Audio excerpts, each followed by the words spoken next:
The first part opens on a quiet moment that turns dangerous without warning.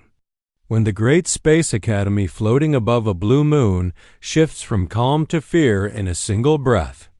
And the danger does not announce itself loudly, but arrives with a soft alert that tells everyone this threat is real and final. Because only true death comes silently, and a young human cadet named Jonah Hawley wakes to red lights sliding across the walls like slow-moving blood, feeling the station tremble as if it already knows it has been wounded. And Jonah is not a hero at this moment, but only a student far from home, trained but untested, surrounded by species who see humans as weak newcomers who feel too much and break too easily.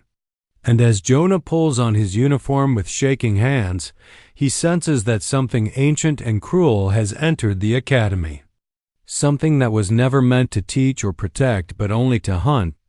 And when the warning reaches him, it confirms the fear spreading through the halls that apex killers have been released. Creatures grown only for killing, feared across the galaxy. Not soldiers who follow rules, but living weapons sent to erase everything in their path. And the academy that once echoed with lessons and debates now fills with shaking metal and distant screams as the apex move inside it, tearing through doors and bodies with the same ease. And Jonah runs because instinct demands it, because fear gives his legs motion even as his mind struggles to keep up. And in the corridors he sees cadets of many worlds fleeing in panic, their confidence gone as training fails to prepare them for true terror. And when Jonah encounters one of the apex for the first time, the truth of the threat becomes clear, because the creature does not rush or roar, but observes with cold patience, its body bending light, its mouth filled with blades shaped by purpose. And when a trained alien cadet tries to fight, it dies in a blink, split apart so fast that the mind cannot follow the movement. And this moment breaks something inside Jonah because he understands that strength, rank, and advanced weapons mean nothing to a being designed to kill perfectly. And yet when the apex turns its attention to him, Jonah does not run. Not because he is brave, but because fear locks him in place. And in that frozen instant, his entire life narrows down to what is in his hands, which is nothing more than a simple pen, a small human tool made for writing notes and ideas, useless in war by every rule taught at the academy. And still something deep inside him refuses to accept that this is the end, because humans have always survived by refusing to accept limits placed on them by others. And as the apex attacks, Jonah moves without thought, guided by instinct and training that emphasized creativity over raw power. And he ducks and strikes upward, driving the pen into the one place the creature did not guard. And the kill is sudden and shocking, not just to Jonah but to the silence that follows, because a monster believed to be unstoppable collapses at his feet. And in that silence, Jonah realizes he is alive not because he was stronger, but because he acted, because he used what he had instead of what he wished for. And this moment changes him even as fear still grips his body, because he now knows the apex can die, and that knowledge is dangerous to those who sent them. And as alarms shift and signals warn of more apex entering the academy, Jonah understands that the single kill was not an ending but a beginning, and that the monsters will learn from this encounter just as he has, turning their attention toward the human who broke the rule that said they could not be stopped. And as Jonah stands alone in the ruined hallway surrounded by smoke, broken metal, and the first proof that humanity is not helpless, the academy continues to fall around him, setting the stage for a hunt where predator and prey are no longer so clearly defined. And the quiet cadet who once doubted himself takes his first step into a fight that will echo far beyond the station and into the memory of the entire galaxy. The second part begins with the academy in chaos, a once proud fortress of learning now turned into a nightmarish battlefield where fire, smoke, and torn metal fill the corridors. And every step forward is a risk because the apex killers move like shadows, silent, unstoppable, and utterly merciless, hunting not for sport but to exterminate. And Jonah Hale runs through the halls, his body aching, lungs burning, and every sound of destruction around him a reminder that survival depends on speed, wit, and the ability to think faster than monsters designed to kill without hesitation. And as he navigates the maze of destroyed classrooms and broken corridors, he encounters groups of survivors who are terrified, injured, and unsure of what to do. And the humans, along with other alien cadets, realize quickly that their training and weapons are not enough, because the Apex do not follow any rules of combat, and they cannot be bargained with or predicted by conventional tactics. And when Jonah reaches a lecture chamber where a small group has barricaded themselves, including a human instructor named Captain Reyes, the tension is palpable, because the walls tremble under the blows of the Apex testing them, pressing, trying to learn the fear and weakness in each living creature inside. And the cadets, many of whom have never fired a real weapon in combat, watch in terror as the creatures tear through the metal with ease, splitting apart barricades and ignoring energy blasts, demonstrating the horrifying speed and intelligence that make them apex predators. And in that moment Jonah speaks up, his voice steady despite the fear, asserting that the creatures bleed and that they can be defeated, even with what seems like impossibly small tools. And the survivors, desperate and cornered, follow his lead because hope is a rare thing in that hell, and then the Apex break into the room. And the fight is a whirlwind of motion, smoke, and sparks,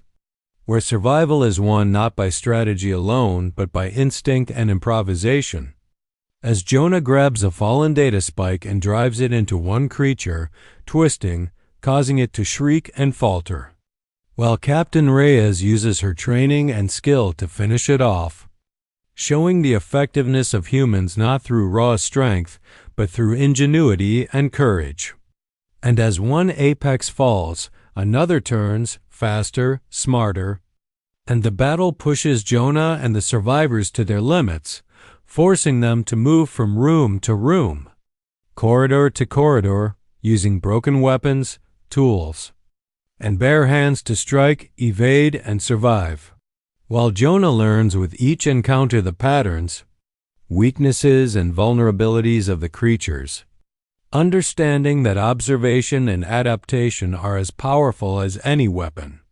And outside the windows of the Academy, space erupts with the arrival of human warships, signaling reinforcements, yet the odds remain grim, because the alien fleet and their apex weapons observe and anticipate, testing humanity's resolve.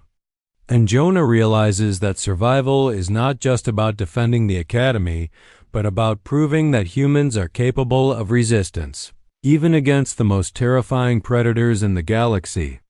And as he leads the survivors toward the command bridge, a final confrontation looms with the largest, most intelligent apex, scarred from previous battles and seemingly aware of Jonah's presence,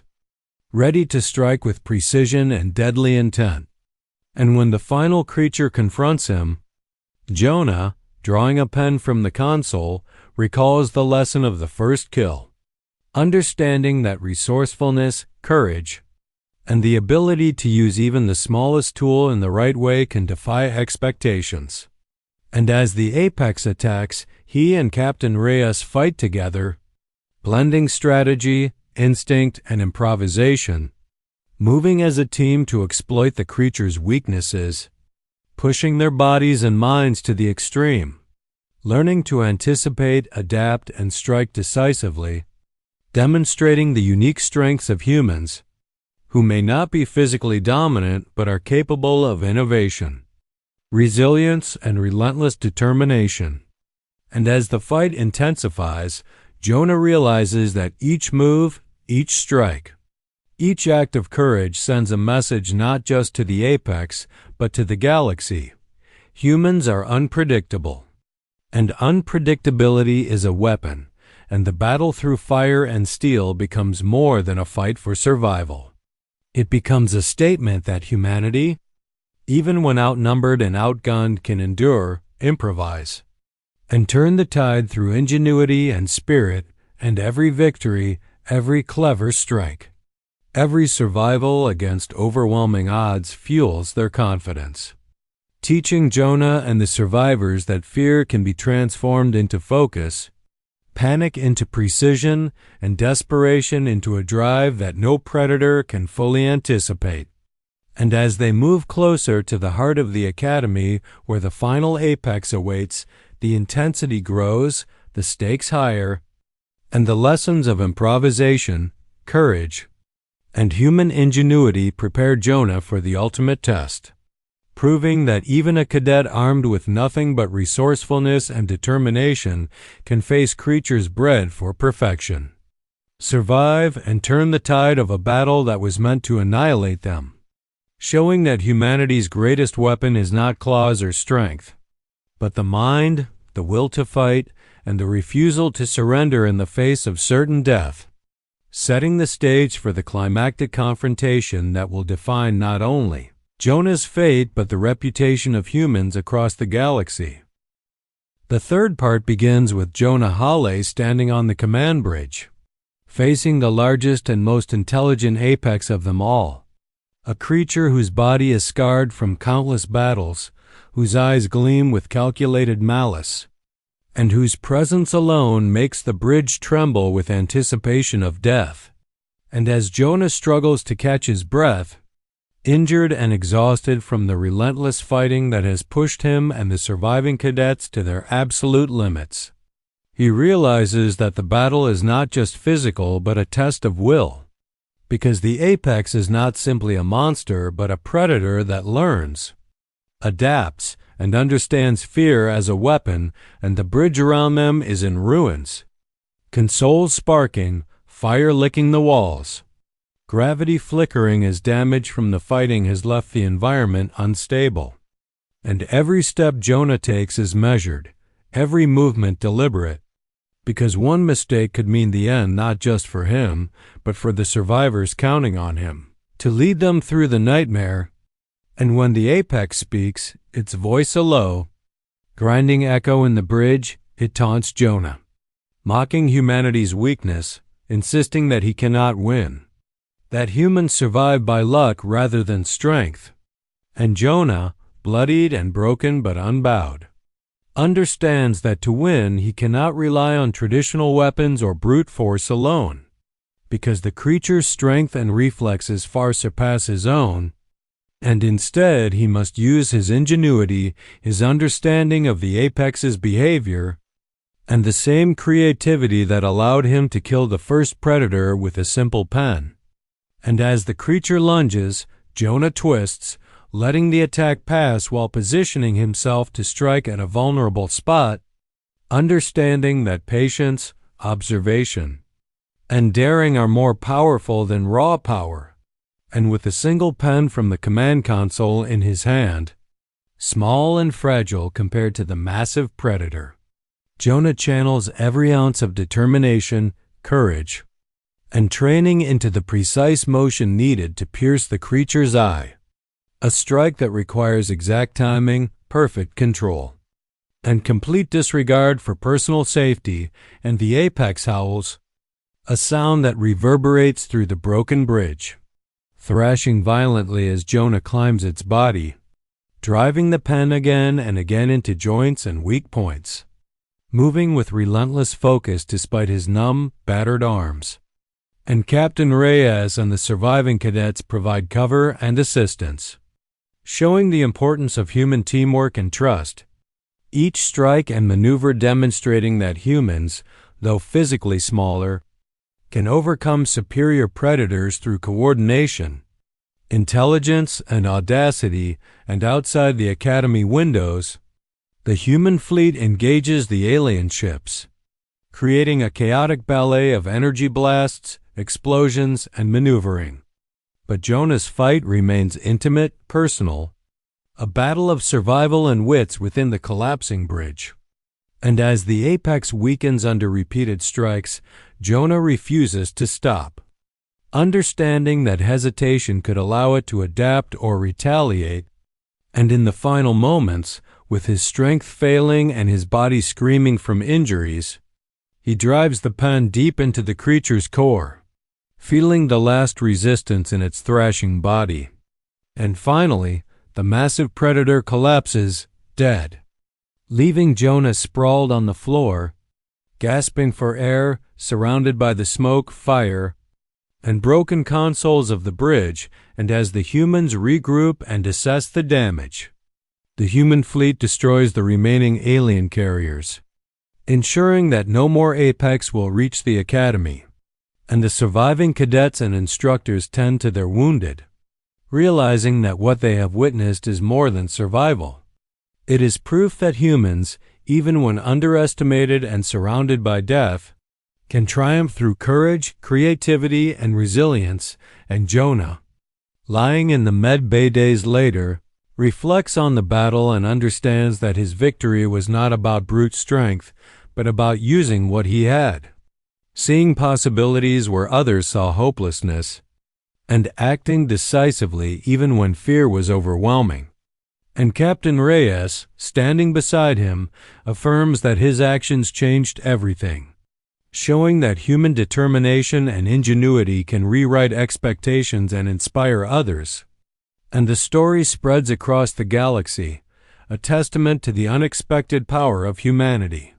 The cadet who killed monsters with a pen becoming a symbol of resilience, a reminder that humans do not need claws or fangs to survive or dominate, but a reason to fight, a sharp mind, and the will to act when it matters most. And in the aftermath, the Apex are no longer sent against humans. The galaxy, now knowing that humans are unpredictable, adaptive, and deadly in ways that cannot be measured by size or strength alone. And the final reflection is clear: survival, victory, and heroism often come from the smallest tools wielded with courage. And the human spirit, though underestimated by many species, is capable of achieving the impossible, turning fear into strategy, desperation into skill, and ordinary objects into instruments of triumph, leaving a lasting legacy that resonates beyond the Academy, beyond the battle, and into the hearts of all who hear the tale of the cadet who faced the deadliest predators in the galaxy, armed with nothing more than a pen, proving that humanity's true weapon is its mind, its creativity, and its unyielding will to survive and protect.